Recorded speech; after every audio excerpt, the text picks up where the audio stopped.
शांत शांत बसून बोला. ऐका त्यांनी हे करायला शांत व्हा. ते काय ते बोलताय तुमच्याशी बोलत चालत गाडीत बसलाय पोरगा माझा. लोकांनी बसवलाय गाडीत रस्त्यात आला तोंडाकडे टकाटका बघायलाय. मी माणसाच्या त्या ड्रायव्हरला म्हणाले पोरगा बघायलाय तोंडाकडे माझ्या. तरी थांबवलं नाही हो गाडी.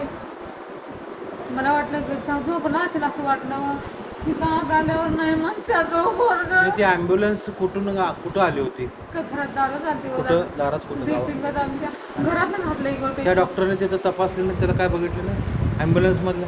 नाही काय बघितलं नाही. तसंच गाडीत घालून आणलं दादा. कोण नाही मला. मी इकडे सांग पोरगी एकटं काय शेजा बाजाराच्या पोरांनी घातले तो गाडीत. त्यानं काहीच प्राथमिक उपचार केलं नाही. नाही व काय केलं नाही, काय लावलं नाही, काय नाही. तसंच गाडी नंतर ती गाडी आणली. ते पेशंट बरोबर बसलेलं काय डॉक्टर का पुढं बसल्या? पुढं बसली ती दोघं मी एकटे धरून बसली. ते मला काही कळलं नाही. पोरगं माझ्याकडे बघायला लागलंय म्हणून. पोराचं नाव काय? हा मोर प्रकाश कुंभार. तुमचं नाव आहे? हारका प्रकाश कुंभार. फोन नाव गेला होता मागच्या पाठीमागे. माझं नाव डॉक्टर अविनाश रक्ते. मी casualty medical officer GMC Miraj येथे कार्यरत आहे सर. आमच्याकडे हा पेशंट आला सर. तेव्हा त्याचे बुबळं, हाताची नाडी, गळ्याची नाडी असं काही लागत नव्हतं. बुबळं पण मोठे झाले. आम्ही त्यांचा ECG काढला तर तो फ्लॅट लाईनर सर, मृत अवस्थेमध्ये पेशंट आला सर. हा पेशंट क्रॉनिक अल्कोहोलिक आहे आणि याच्यामध्ये हायपोग्लायसेमियाचं प्रमाण जास्त असतं सर. तर यांना जर समजा टाईमवर ग्लुकोज हे गोष्टी दिल्या तर हे वाचून येतात. यांना जर समजा ते केलं असतं तर तो पेशंट जिवंत अवस्थेमध्ये आला असता सर.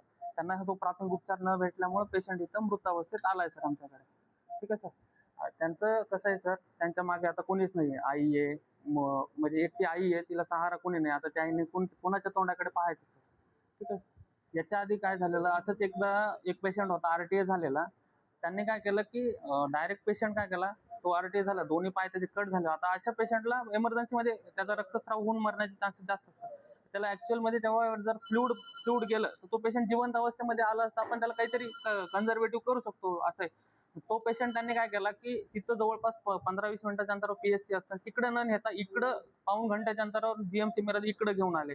ठीक आहे. इकडे घेऊन आले, तो पेशंट आला तो मृतच अवस्थेमध्ये, त्याचा ब्लड लॉस होऊन तो मृत झालेला. आणि त्यांच्यासोबत त्याचे 3 मुलं होते, फक्त 3 मुलं. बरं, बाई माणूस कोणी नाही, काही नाही, काही नाही. हार्डली 12-13, एका मुलात कधी 15-16 वर्ष वय असेल. असे इन्सिडेंट सारखे घडत आहेत. यांना नुसते फुकटची पगार खाण्यासाठी त्या ॲम्ब्युलन्सचं समोरचं सीट गरम करण्यासाठी दिले. असंच आम्ही मागच्या पण एका मंथमध्ये तुम्ही बघितलं असाल की एका ॲम्ब्युलन्सचा आमच्याच हॉस्पिटलमध्ये व्हिडिओ काढलेला की डॉक्टर समोरून उतरतात, मागं त्यांच्या पॅरालिसिसचा पेशंट होता.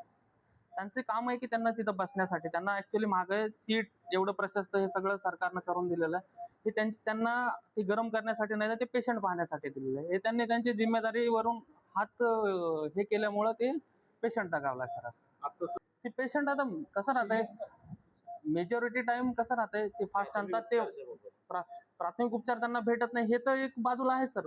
मेजॉरिटी टाइम कसं होतं की त्यांना जो त्या टायमामध्ये जर भेटलं तर ते वाचू शकतात. पण बऱ्याच वेळा काय होतं की ते भेटत नसल्यामुळे ते आमच्याकडे मृत अवस्थेत येतं किंवा एकदम बॅड झाले असते, आम्हाला डायरेक्ट व्हेंटिलेटरवर घ्यावं लागतं. त्यावेळी पण 108 वर आमची कंप्लेंट रेज केलेली आहे सर.